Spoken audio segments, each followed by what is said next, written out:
मुख्यमंत्री युवा कार्यक्रम प्रशिक्षणार्थींची फसवणूक केल्याप्रकरणी मुख्यमंत्री देवेंद्र फडणवीस, उपमुख्यमंत्री एकनाथ शिंदे आणि स्वयंरोजगार मंत्री मंगलप्रभात लोढा यांच्यावर फसवणुकीचा गुन्हा दाखल करा. मुख्यमंत्री युवा प्रशिक्षणार्थी आंदोलनाचे प्रमुख तुकाराम बाबा महाराज यांची मागणी. मुख्यमंत्री युवा कार्यक्रम प्रशिक्षणार्थींची फसवणूक केल्याप्रकरणी मुख्यमंत्री देवेंद्र फडणवीस, उपमुख्यमंत्री एकनाथ शिंदे आणि स्वयंरोजगार मंत्री मंगलप्रभात लोढा यांच्यावर फसवणुकीचा गुन्हा दाखल करावा अशी मागणी मुख्यमंत्री युवा प्रशिक्षणार्थी आंदोलनाचे प्रमुख तुकाराम बाबा महाराज यांनी केली आहे.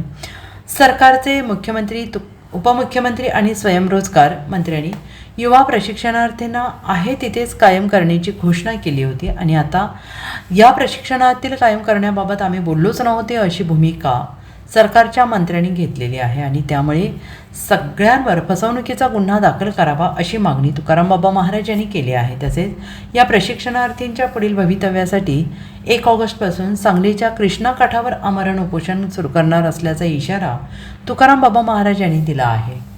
फडणवीस साहेबांनी बोललेलं आहे की त्यांनी देखील सांगितले की त्या आस्थापनामध्ये ज्यांना गरज आहे त्या ठिकाणीच कायम केलं जाईल. त्यानंतर माननीय एकनाथ शिंदे साहेब म्हणाले की त्या मुलांना राज्यामध्ये, देशामध्ये पहिलं राज्य आहे की त्यांच्यावरती गुन्हा दाखल व्हायला पाहिजे. आणि मंगलप्रभात लोढा तर साहेब स्वतःच बोललेले आहेत आणि तेच विधानभवनामध्ये जिथं सत्यवादी, जिथं पटलावरती एखादी गोष्ट ग्राह्य धरली जाते आणि एखादी आमदार त्या ठिकाणी प्रश्न विचारतात, एक नाही दोन 28 आमदारांनी प्रश्न विचारले आणि त्याच्यावरती उत्तर दिलं गेलं की मी असं बोललोच नाही, आमच्या कुठल्याच नेत्यांनी बोललं नाही.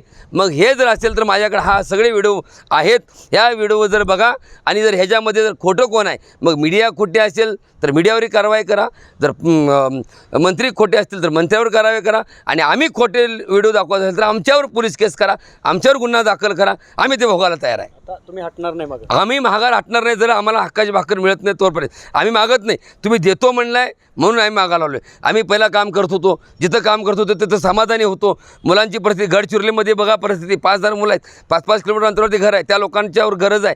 नंदुरबारमध्ये बघा परिस्थिती, तशी परिस्थिती आहे. म्हणजे एवढे बेकार परिस्थिती असताना एवढ्या लोकांच्या जीवनाशी खेळू नका. जे मुलं काम करतात आणि दुसरीकडं 2,56,000 मुलांची भरती त्या ठिकाणी रिक्त आहे, आवश्यकता आहे. अनेक शाळेमध्ये मुलं मास्तर लोकांची आवश्यकता आहे. अनेक डिपार्टमेंट आहे, 2-2 वर्ष 2002पासून सांगली महानगरपालिकेमध्ये भरती झालेली नाही. असे वेगवेगळ्या भागामध्ये अनेक नगरपालिकेमध्ये भरती झालेली नाही. जिथं गरज आहे त्या ठिकाणी त्या मुलांना त्यांच्या शिक्षणावाईज आम्ही म्हणत नाही की नेम सोडून तुम्ही करू नका. आणि आम्ही हे पण सांगतो की आम्हाला पगार वाढ नको आहे, त्या पगारावरती आमची मंडळी काम करायला तयार आहेत.